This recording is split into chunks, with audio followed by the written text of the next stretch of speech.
सोचो, ऐसी कौन सी जगह होती है जहां कोई अपनी मर्जी से नहीं जाता, लेकिन जाने पर मजबूर हो जाता है। ये जगहें ऐसी होती हैं जहां लोग अपनी इच्छा के विरुद्ध रहते हैं, और इनका नाम है इंटर्नमेंट कैंप। ये कैंप ऐसे स्थान होते हैं जहां लोगों को उनकी मर्जी के बिना रखा जाता है।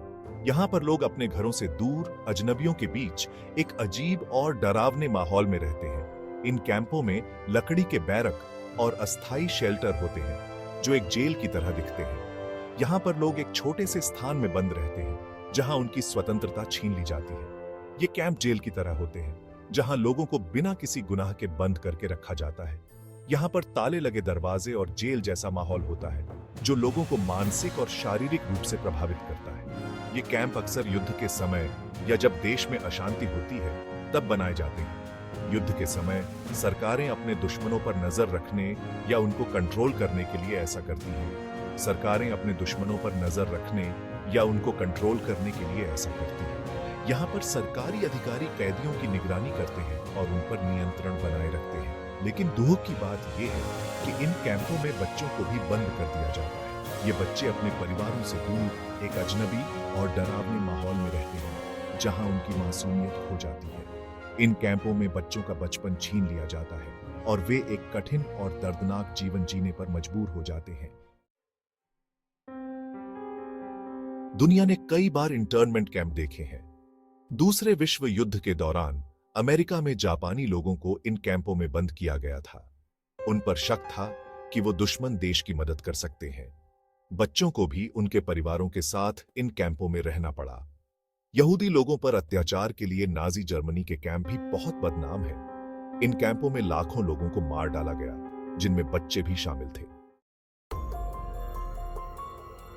इंटर्नमेंट कैंप इसलिए बनाए जाते हैं क्योंकि सरकारों को डर लगता है।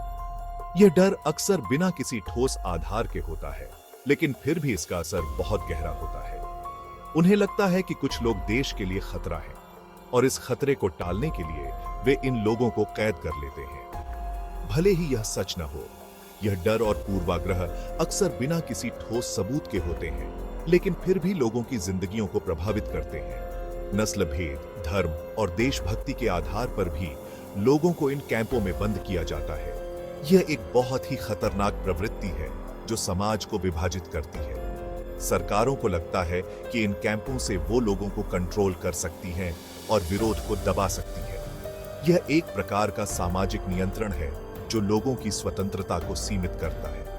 कैंप गार्ड, हाँ, हम इन लोगों को यहाँ रखते हैं ताकि कोई भी परेशानी ना हो, लेकिन क्या यह वास्तव में शांति के लिए है या यह सिर्फ एक बहाना है?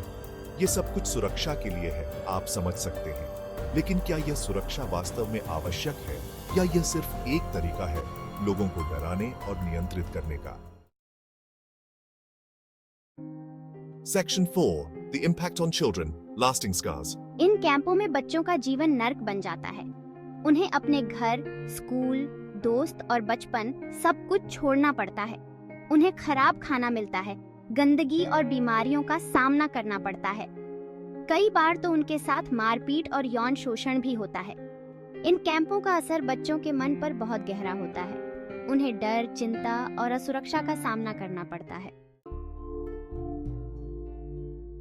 Section 5. Remembering to learn, never again.